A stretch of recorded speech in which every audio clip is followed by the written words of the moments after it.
कांग्रेस के वचन पत्र पर केंद्रीय मंत्री ज्योतिरादित्य सिंधिया का पहला रिएक्शन आया है। केंद्रीय मंत्री ने कांग्रेस के वचन पत्र को जनता के लिए गहरी खाई करार दिया है। सिंधिया ने कहा कि कांग्रेस के वचन कभी पूरे नहीं होते। कांग्रेस ने 15 महीने में भी अपने वचन पूरे नहीं किए। रिपोर्ट देखिए। कांग्रेस ने अपने वचन पत्र में 101 वायदे जनता से किए हैं। कांग्रेस अपने वचन पत्र को लेकर बेहद उत्साहित है। कांग्रेस सीना ठोककर जनता से वादा कर रही है कि जो वायदे उन्होंने वचन पत्र में किए हैं वह किसी भी कीमत पर सरकार बनते ही पूरे कर दिए जाएंगे। एक तरफ वचन पत्र के माध्यम से कांग्रेस मध्य प्रदेश में अपने के लिए माहौल बना रही है, तो दूसरी तरफ बीजेपी कांग्रेस के वचन पत्र पर कई सवाल खड़े कर रही है। खासकर सिंधिया ने कांग्रेस के वचन पत्र पर एक के बाद एक कई सवाल खड़े किए हैं। सिंधिया ने कांग्रेस के वचन पत्र के बहाने कांग्रेस के 15 महीने की सरकार के कार्यकाल का हवाला देते हुए कांग्रेस पर प्रदेश की जनता से वादा खिलाफी करने का आरोप लगाया है। सिंधिया साफ तौर पर कह रहे हैं कि कांग्रेस जो जनता से वादा करती है वह उसे कभी पूरा नहीं करती है। प्रदेश की जनता कांग्रेस से वादा खिलाफी का पूरा हिसाब लेगी, जनता उन्हें माफ नहीं करेगी। कांग्रेस के वचन पत्र में 101 वादे। कांग्रेस अपने वचन पत्र को लेकर बेहद उत्साहित। कांग्रेस जनता से वादा कर रही है, किसी भी कीमत पर सरकार बनते ही पूरे कर दिए जाएंगे वादे। कांग्रेस मध्य प्रदेश में अपने लिए बना रही है माहौल। बीजेपी ने कांग्रेस के वचन पत्र पर खड़े किए कई सवाल। प्रदेश की जनता से वादा खिलाफी करने का आरोप, जनता उन्हें माफ नहीं करेगी। सिंधिया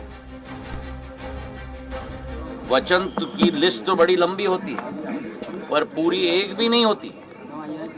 मैनिफेस्टो बनाना, उसमें अनेक तरीके के मिश्रण, अनेक तरीके के लुभानवी मुद्दों को डालना, ये बहुत आसान है। लेकिन 15 महीनों में जो इन्होंने मध्य प्रदेश का पूरी तरह से चौपट स्थिति कर दी थी, मैं तो मानता हूं कि प्रदेश की जनता है इन दोनों को कभी माफ नहीं करेगी। कांग्रेस के वचन पत्र पर सिंधिया की बयानबाजी के बाद कांग्रेस सिंधिया से सवाल पूछ रही है कि जब वे कांग्रेस में थे तब खुद मंच से कांग्रेस की तारीफ करते हुए नहीं थकते थे।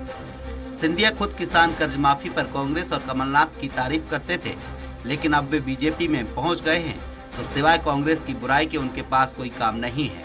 कांग्रेस कह रही है, हमने जो वचन पत्र में 101 बातें कही हैं उन्हें सरकार बनते ही पूरा कर दिया जाएगा। खाई तो हमें लगता है भारतीय जनता पार्टी ने सिंधिया जी के किले के आसपास बना दी है। निकलने तक का रास्ता नहीं छोड़ा, 5वीं लिस्ट तक में नाम नहीं दिया, बुआ जी का टिकट काट दिया। ये सारी की सारी है हमारा वचन पत्र। तो हमारी जितनी घोषणाएं हैं उस वचन पत्र में, वो सारी की सारी हम कर्नाटक में पूरी कर रहे हैं, राजस्थान में पूरी कर चुके हैं, छत्तीसगढ़ में पूरी कर चुके हैं, हिमाचल में पूरी कर रहे हैं। वचन पत्र पर सिंधिया की टिप्पणी के बाद कांग्रेस अब सिंधिया को घेरने के लिए बड़ी रणनीति तैयार कर रही है। फिलहाल कांग्रेस ने अपना वचन पत्र पेश कर बीजेपी के लिए मुश्किलें खड़ी कर दी हैं। कांग्रेस ने अपने वचन पत्र में महिला, किसान, नौजवान, स्वास्थ्य, शिक्षा, पानी, बिजली सहित आम आदमी से जुड़े हुए हर पहलू को और मुद्दे को वचन पत्र में जगह दी है। कांग्रेस बीजेपी से पहले वचन पत्र पर लाकर बीजेपी को अपने चुनावी चक्रव्यूह में घेरने में कामयाब होती दिखाई दे रही है।